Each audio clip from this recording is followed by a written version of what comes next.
Los miembros numerarios de la Academia Mexicana de la Lengua tienen la obligación, por disposición estatutaria, de ofrecer periódicamente una lectura de su autoría, una exposición, una charla o una conferencia en las sesiones plenarias de la corporación que se llevan a cabo quincenalmente. Dichas lecturas dejaron de ser privadas y adquirieron un carácter público, con el propósito de cumplir de mejor manera su función de difundir el conocimiento, no nada más de carácter lingüístico, sino de la cultura en beneficio de la sociedad. La Academia Mexicana de la Lengua es una entidad plural integrada no solo por escritores, lingüistas o filólogos, sino también por filósofos, historiadores, abogados, científicos, médicos, arqueólogos, artistas, etc. En ella convergen diversos pensamientos, ideas, visiones del mundo y posiciones políticas, de manera tal que la Academia es una corporación garante de la pluralidad y de la libertad de expresión. Sobra decir que la responsabilidad de las presentaciones y de las conferencias que cada uno de los académicos presente en esta sucesión de programas tiene un carácter individual, que no necesariamente refleja la posición de la Academia, apolítica por definición.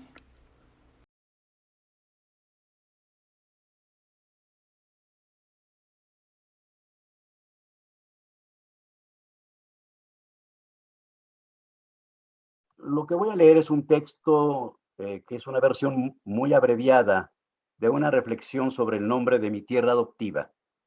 Se llama El acto de nombrar y California. En el principio fue el nombre. Los libros sagrados y los relatos del origen del mundo describen el acto divino de nombrar, pero no hablan los dioses de la escena inefable, de las voluntades inmarcesibles. Lo hace un narrador omnisciente. Ese escriba no especula, redacta lo escuchado y reserva su azoro por el discurso. Luego seculariza el don de designar las creaciones, reconoce las cosas y denomina otras circunstancias de la naturaleza. Construye su lengua. El ser humano pregunta en la noche sin la atadura de la razón y se responde en las tres religiones reveladas. Se describe la formación de los cielos y la tierra en medio de las tinieblas donde un espíritu se movía a placer y decidió hacer la luz para erigir el día y construir la noche. Esa entidad separa la tierra de los mares, da vida a la vida y crea a la pareja primigenia. Una voz indescriptible dice el nombre de los elementos según el orden de su aparición y el escriba escucha atento el dictado para conocer así las palabras secretas. Pero en verdad no sabemos si fue un dios o su criatura el elocuente amo del acto de nombrar. ¿Acaso el escriba, nosotros, solo dio significado a su experiencia, a su existencia circundada por los elementos y pasiones, e intuye la liturgia necesaria para guiarse en la bruma de la incógnita? Luego, su imaginación lo lleva a denominar los temores y hace otros mitos para experimentar lo venerable más allá de lo verosímil. Esto se repite desde el principio de los tiempos y siempre parte del caos. Es verdad. Antes, en otros relatos sacros, ya habían sido imaginadas las luchas cosmogónicas entre poderes oscuros al momento de la creación. El poema babilónico Enuma Elish, de inicial tradición oral y data incierta, sobre frágiles tablillas de arcilla con caracteres cuneiformes, da cuenta de cómo los dioses engendrados superan a sus progenitores y protagonizan el espectáculo del primer momento, cuando el cielo y la tierra eran anónimos en medio de la liquidez antes de la formación de la humanidad, cuya misión sería el culto. Como afirma Karen Armstrong, nunca hay una versión única y ortodoxa de un mito. Lo que el género humano no conocía era su profusa presencia en diversos espacios de un ignoto globo terráqueo. Hasta ese momento histórico, aunque no sincrónico para todos los pueblos, la preocupación era la nómina secreta, los nombres del universo, la aldea espiritual. El acto de nombrar el contenido del mundo es habitarlo. El discurso fluía sobre la voluntad mítica porque sanaba la impotencia y daba razón de ella. La mentalidad arcaica tenía la textura metafísica. Los misterios debían ser eso y nada apremiaba hasta llegar el momento de la feroz batalla con el logos, merced a la inconformidad.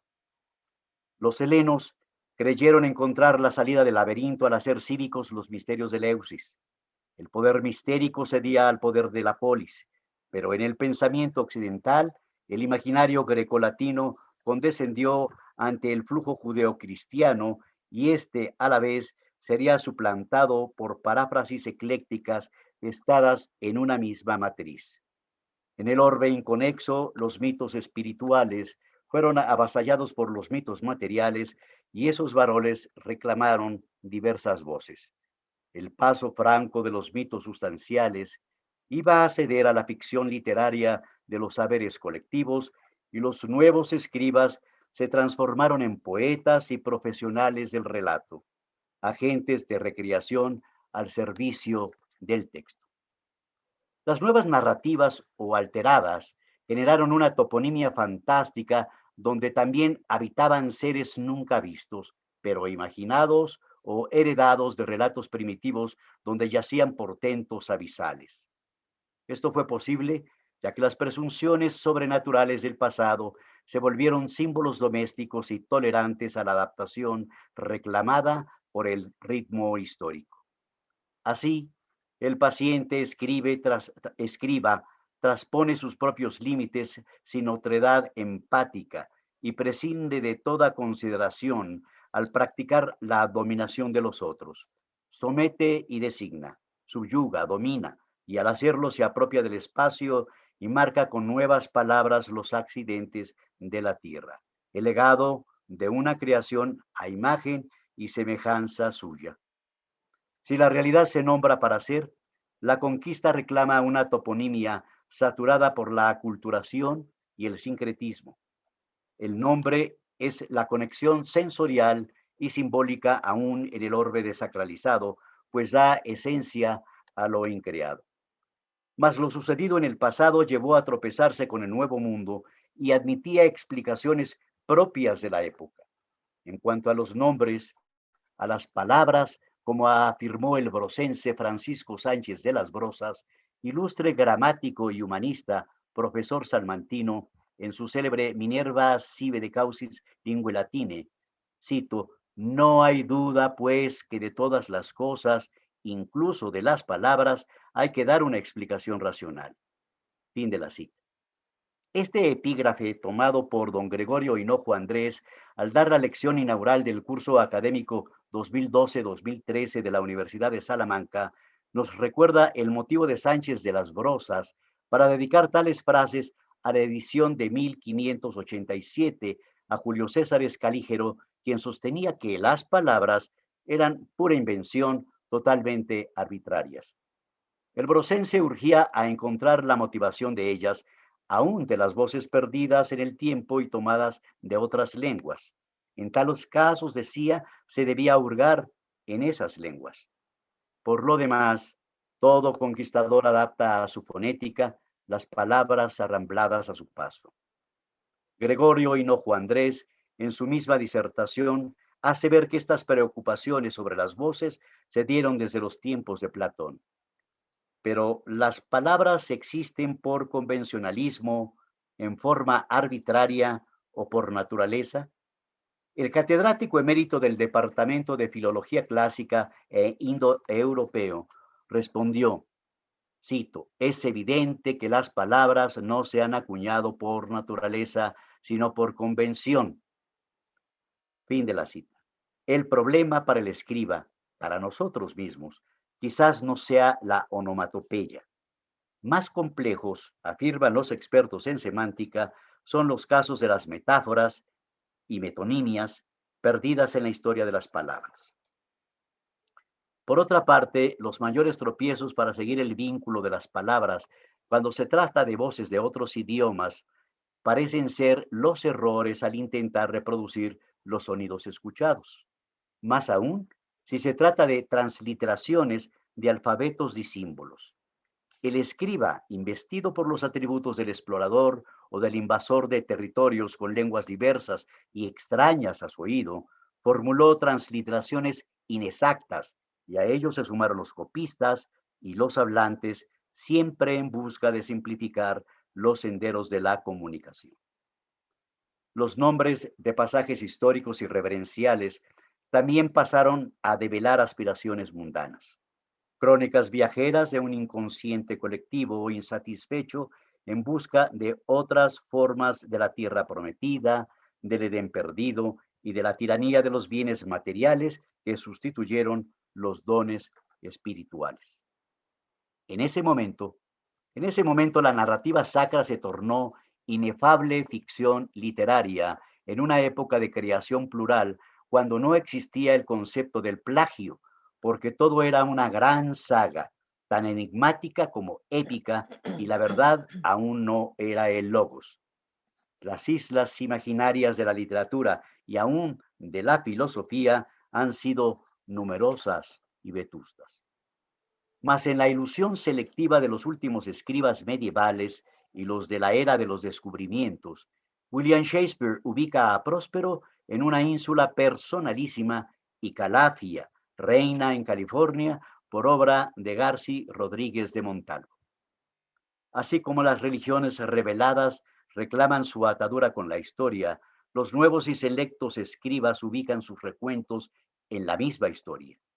Empero, el entramado narrativo tarda siglos en deslindarse de la fidelidad mística para abordar la esfera ficcional de una heroicidad con personajes dotados de múltiples naturalezas e inmersos en paisajes transgresores de la racionalidad.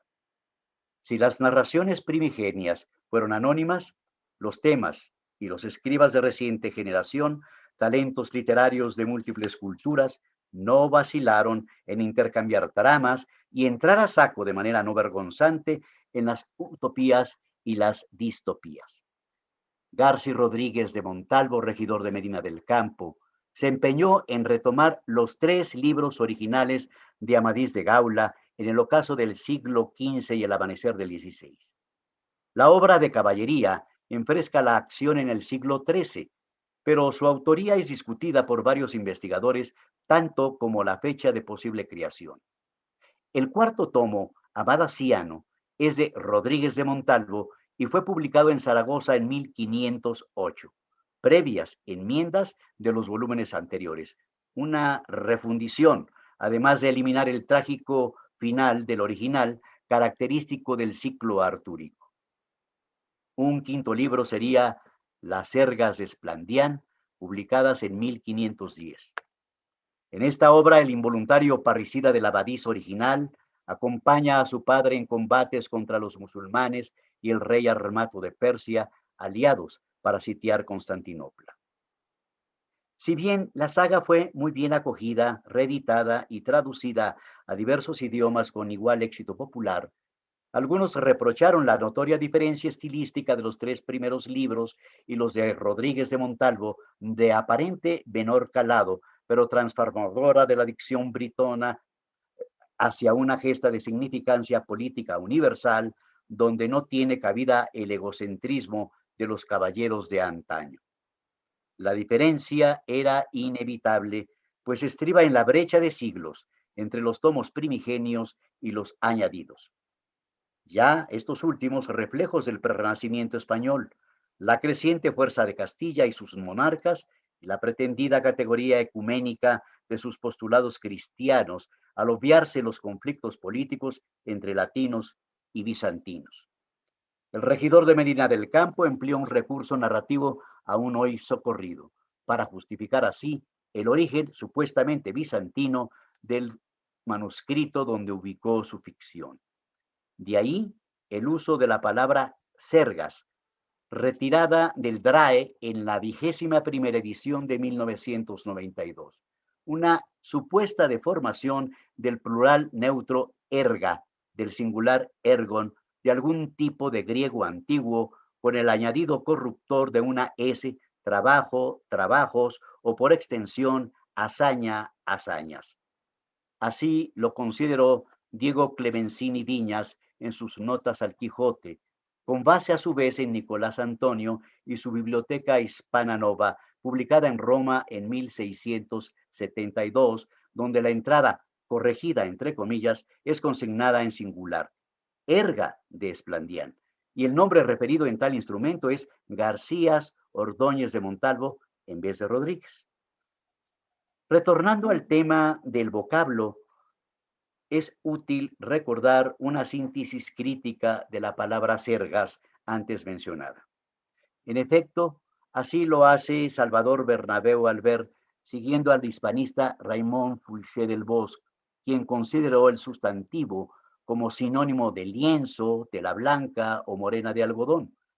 Así, la entrada 290 de su bibliografía consigna: no creer que venga del griego erga, obra, hecho, sino del latín sérica, en el mismo sentido figurado que tiene el vocablo castellano sarga, tapicería. Como es visto, la tarea del escriba, insisto, nosotros, se complica con el paso del tiempo.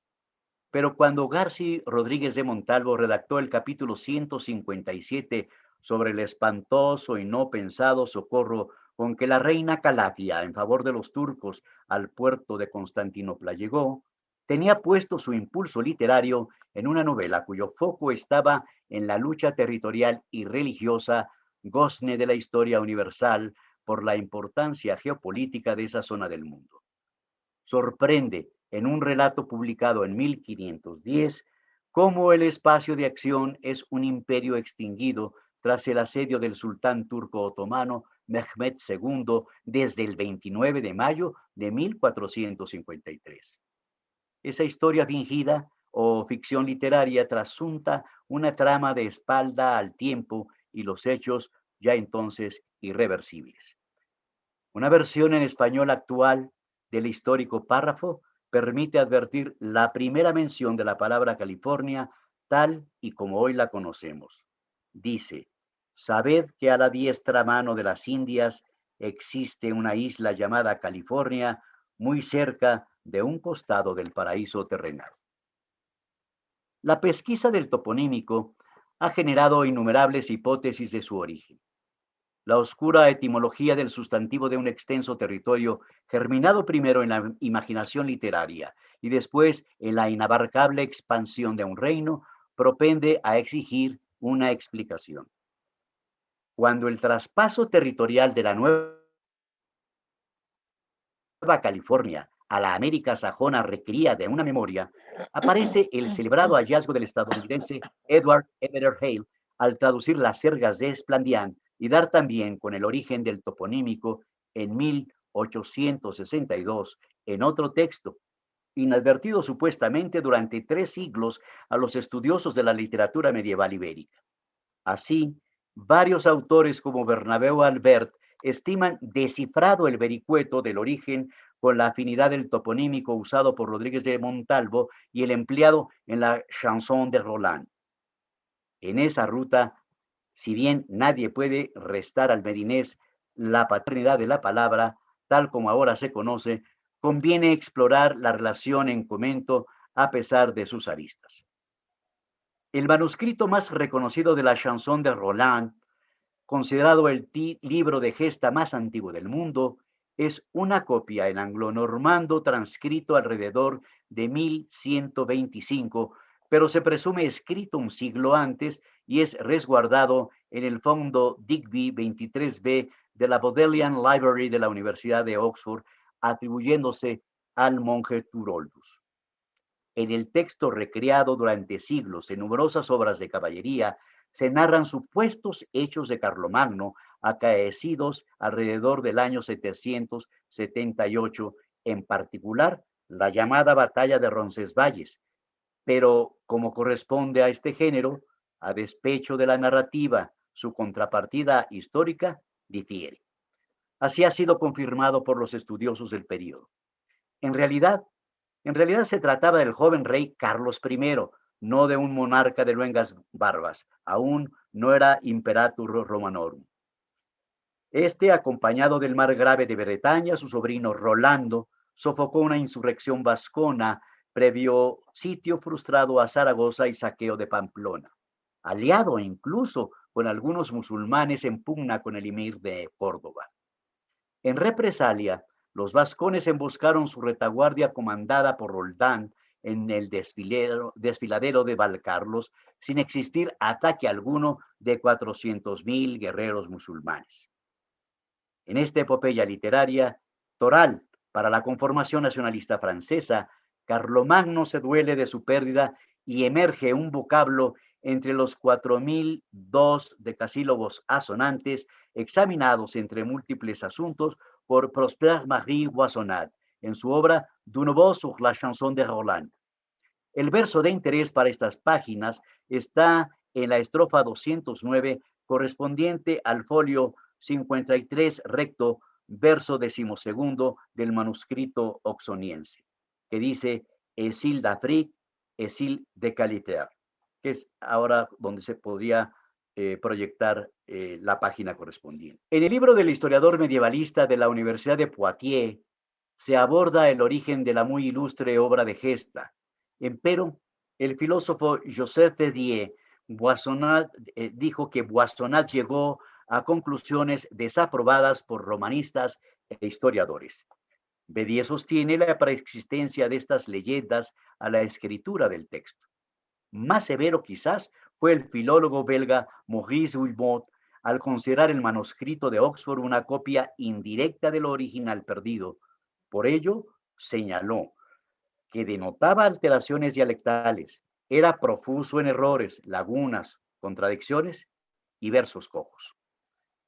De especial interés para el sustantivo Calitaire, mencionado en la obra, son estas objeciones, pues recaen también sobre los esfuerzos del profesor Boissonade en identificar el toponímico de los Beni Ifren y la Cala Ifren de Yeragua, 4 jornadas al sur de la población argentina de Villaya, en árabe, y Bugui en francés.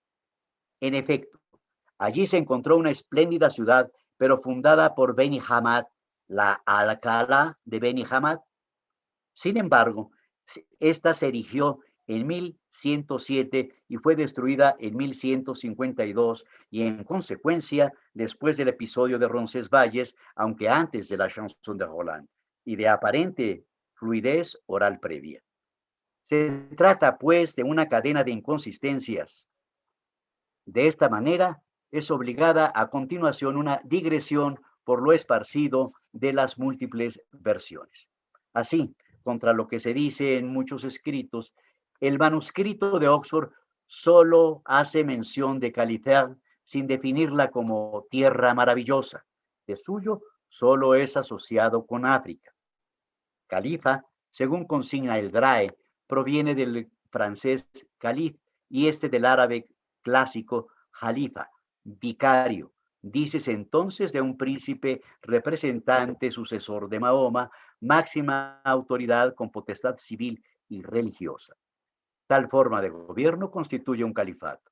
En consecuencia, esta última voz no deriva de calas, como pretende Boissonade, palabra de origen berebere, pues calas designa una fortaleza.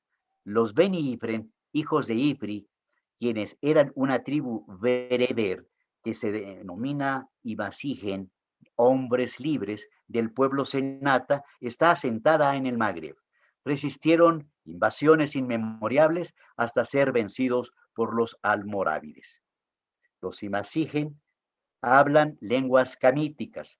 Su alfabeto original es el Tifinag, de carácter consonántico. No usan caracteres griegos, latinos ni árabes, si bien mezclados con el paso de los siglos, ahora sus dialectos conviven con caracteres de los dos últimos, el Tifinag latino y el Tifinag del desierto, del Tuareg en particular. Por otra parte, aunque en la actualidad no son étnicamente homogéneos, destaca a primera vista su origen caucásico a pesar de los mestizajes. Lo anterior nos permite colegir fatales errores de transliteración del alfabeto líbico al árabe y luego a las lenguas romances, aún para Caliper. Por supuesto, la presencia de las guerreras negras de Rodríguez de Montalvo, montadas en grifos domesticados, se antoja más cercana a la inclinación actual de Bernabéu Albert a rastrear presencias amazónicas, en particular un revelador episodio literario del rey Búcar en el Cantar del Biocid alrededor del año 1200, al sitiar Turia en su intento por reconquistarla con la participación de guerreras negras. Esto era una plausible hipótesis de extravagante influencia en el regidor Medines. Antes, afirmó Mark Bloch, si no había de antemano fuertes razones para sospechar que los testigos o los narradores mentían, todo hecho afirmado era las más de las veces un hecho aceptado. En la era medieval, la originalidad literaria no era atendible. Los cantares de gesta no fueron una excepción. Más allá del éxito demostrado por las ediciones póstumas de las Sergas de Esplandián, a la par de la Amadís, aparecieron en castellano, cuando menos, otras 8 continuaciones de diversos autores con nuevos personajes de la saga amadisiana, amén de las traducciones de los primeros 5 libros y estos otros 13 al italiano, francés y alemán, y se escribieron secuelas, continuaciones adicionales de los amadises, tanto en italiano, recordemos el Mambrino Roseo, como en alemán, francés e inglés, algunos de autores desconocidos, hasta llegar al menos al 27º título que he podido rastrear. Quizá no exista una obra en la literatura universal con tal número de secuelas. En los primeros tiempos no había versiones definitivas. Los mitos y más tarde cualquier escrito eran susceptibles de ser perfeccionados o alterados de acuerdo con el usus scribendi heredado de la antigua Grecia. El helenista chileno Raúl Madrid Meneses, siguiendo a Nietzsche, concluye: la verdad del lenguaje no se fundamenta en su capacidad para expresar la realidad, sino en metáforas, antropomorfismos y acuerdos que con el tiempo se han olvidado. Fin de la cita. En consecuencia, de haber castellanizado Rodríguez de Montalvo el toponímico Califer, de evolución y origen impreciso, no resulta algo extraordinario. En particular, las toponimias fantásticas fueron tomadas de lenguas desconocidas por innumerables escribas y copistas insertos en su brumoso trayecto.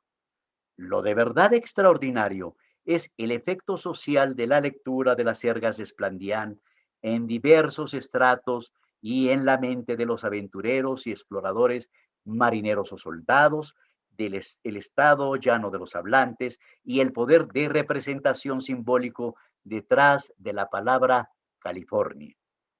En tal sentido, fue de vital importancia para la proliferación de la voz en el discurso de estos buscadores de fortuna la obra de Garci Rodríguez de Montalvo, justo la autoritas de la fuente donde se sostenía la legitimidad de sus creencias. La mentalidad eurocentrista, imbuida por atavismos medievales, se extendía en la conciencia con ardor. Ninguna fantasía era ajena al buscar los senderos de la riqueza inmediata. Los soldados seguían a sus comandantes en periplos intrépidos, confiaban en su sabiduría y reprimían la aversión al riesgo. Esperaban compensaciones de acuerdo con ancestrales reglas de conquista.